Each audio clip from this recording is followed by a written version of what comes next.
Hi hello friends, എല്ലാ കൂട്ടുകാർക്കും മൗനരാഗത്തിന്റെ പുതിയൊരു പ്രൊമോയിലേക്ക് സ്വാഗതം. അങ്ങനെ നമ്മുടെ മനോഹർ ശാരിയോട് പറയുകയാണ്, അതെ എത്രയും വേഗം ഈ കല്യാണം ഒന്ന് അലമ്പിക്കളയാതെ കല്യാണം നടത്തി തരാൻ വേണ്ടി സഹകരിക്കണം എന്ന് പറയുമ്പോൾ ശാരി പറയുന്നുണ്ട്, ഓ എന്ത് വേണമെങ്കിലും നിനക്ക് ഞാൻ ചെയ്തു തരാം. നിനക്ക് ആ തളർന്നു കിടക്കുന്ന അകത്ത് കിടക്കുന്ന ഒരാളുണ്ടല്ലോ, അയാളെ വേണമെങ്കിൽ വീൽ ചെയർ എടുത്തിട്ട് ആ കല്യാണ പന്തലിലേക്ക് എത്തിക്കാം, എന്നിട്ട് നിന്റെ അച്ഛനാണെന്ന് പറയിപ്പിക്കാം, അച്ഛനാണെന്ന രീതിയിൽ കൊണ്ടുവരാം. അതുപോലെ നിനക്കൊരു അമ്മയെ വേണം, അതും ഞാൻ സംഘടിപ്പിച്ചു തരാം. എൻ്റെ മകളുടെ ജീവിതത്തിൽ നിന്ന് എങ്ങനെയും ഒന്ന് ഒഴിഞ്ഞു പോയാൽ മതി എന്നൊക്കെ പറയുന്നുണ്ട് നമ്മുടെ ശാരി. അതേ സമയത്ത് മനോഹറിനോട് സാരി പറയുകയാണ്, അതെ മനുവേട്ടാ, എന്തായാലും മനുവേട്ടൻ ഇപ്പൊ കല്യാണം കഴിഞ്ഞതിൽ ഉയർച്ച തന്നെയല്ലേ ഉണ്ടായിട്ടുള്ളൂ. അപ്പോൾ മനുവേട്ടന്റെ ജീവിതത്തിലേക്ക് ഒരു പെണ്ണ് കടന്നു വന്നതിന് ശേഷം മനുവേട്ടന്റെ ജീവിതം തകർന്നു എന്ന് ഒരാളും പറയാൻ പാടില്ല. അങ്ങനെ ഒരു സന്തോഷത്തിലാണ് ഞാൻ എന്നൊക്കെ പറയുന്നുണ്ട്.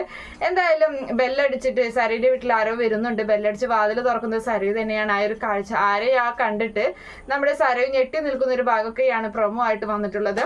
Okay friends, bye, thank U.